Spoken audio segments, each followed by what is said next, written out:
Path of Exile is one of those pretty complicated games where it can seem obvious at first glance what you're supposed to be doing, and then as you get into it, you realize that layers upon layers of complexity and seemingly obscurity kind of mask the way that you're supposed to move forward. By this point in the league, I'm assuming that you have completed the campaign and you've moved into the end game of Path of Exile, which is the mapping system. Now, regardless of where you are at in your mapping journey right now, you're a new player, an older player coming back to the game, or someone just looking for a refresh, there are particular ways that you can go about completing your in-game atlas and approaching the in-game in general that can make your life significantly easier. Ways that will make you more currency, give you less of a headache, and allow you to start working towards your in-game goals, whatever those are for this league. And while Affliction League isn't exactly getting off to the best start, the league overall, once it gets some changes and some fixes, should be one of the better ones that we've had. Now, if you're new to the channel, make sure that you subscribe, and without further ado, let's get into it.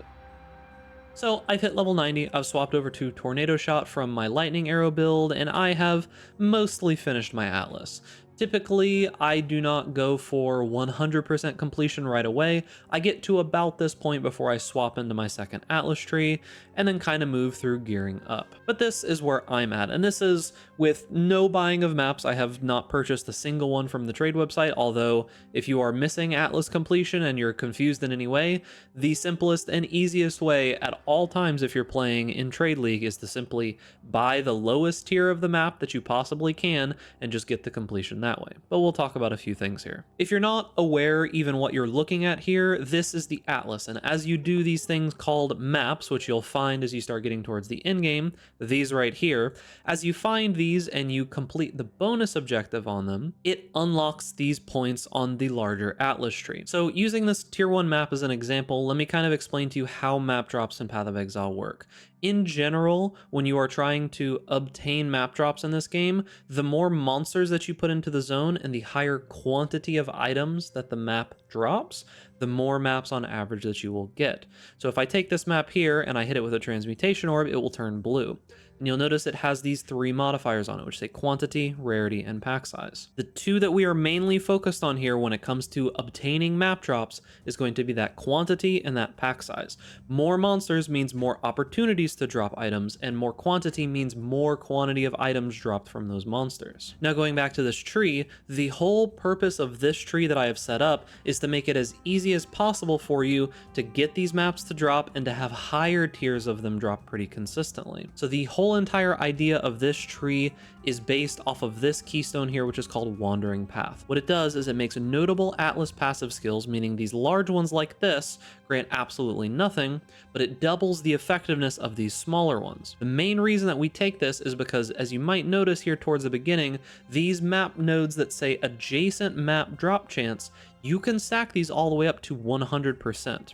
And when you get this stack to 100%, it guarantees that at least one monster in that map will drop a connected map. Now, if you're wondering what a connected map is, let's talk a little bit about it. We'll use this flooded mine as an example. If we go to our Atlas here, and I have taken out my void zones for now, and we look for a tier 1 map, which is going to be flooded mine here, you'll notice that it has these little connecting dots going to these 2 maps here. So an infested valley as well as laboratory. So what will happen is that if you have on your Atlas tree, for example, where it says 100 or higher chance for one monster in each of your maps to drop an additional connected map, that means that if I run this flooded mine, I am guaranteed 100%, as long as I kill every monster in that zone, to drop an infested valley or a laboratory. Now, this is on top of all of the other maps that you would drop naturally. So the idea here is that as you go through and you complete these maps and finish them and get their bonus effect, if you read here, it'll say kill boss of magic or higher version of this map.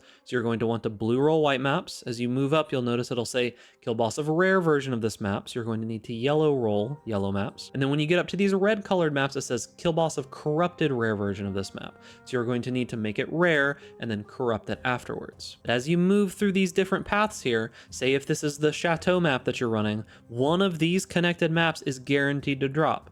Now, some of the time it's going to be, like a tier 2. Sometimes it'll be a tier 4. And as you slowly move your way up here and you get to these higher tier maps of higher difficulty, you will unlock more Atlas points that make it easier to drop maps, that allow you to invest more and more into whatever kind of strategy that you'd like to be able to do, and slowly allow yourself to move towards making more currency, which makes your character stronger, which allows you to do more difficult content, which will make you even more currency. The whole idea of mapping in Path of Exile is about scaling your character's power and your character's ability to generate loot. So scaling your economy and scaling your power at the same time.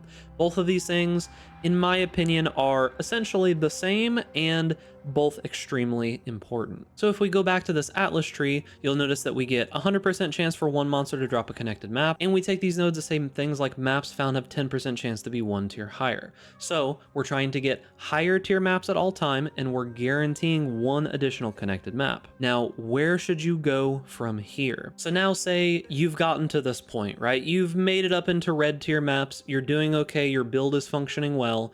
You've basically got those basics down. Where do you go from here once you're finished with, say, this wandering path setup, which all of these will be down in the description, by the way. The next thing that you want to do is decide, well, what kind of content do I want to farm with this character? Most of the time, if you are following some kind of reputable content creator, they're going to give you a general idea of what your build is capable of, or you can just choose for yourself. Typically, what I recommend is you're going to move over towards an Atlas tree that looks more like this. So what this Atlas tree does is that this focuses on just generating a lot of different kinds of content into one map without having to invest anything into it. This is something called alch and go, meaning that I can just take a map, alch it, pop it in the map device, go kill everything in there, and get out and not worry about anything else. So the idea is that you might notice that I respect all of these points that were in the middle and put them everywhere else. So in my mind, what you should be doing here is you should be looking to, as you put your points in and finish your Atlas, keeping this wandering path tree and slowly transforming into your new tree. So I'll show you because I'm right in the middle of that process in game right now. So if we look at my Atlas, you'll notice I still have Wandering Path, and I still have a lot of these nodes that you might have seen on that previous tree. However, I'm filling in a lot of the extra nodes that I will be taking on my next tree. Like I'm getting a lot of these Legion nodes, I'm getting a lot of these Expedition nodes, I'm taking some of the Ultimatum and the Delirium nodes over here.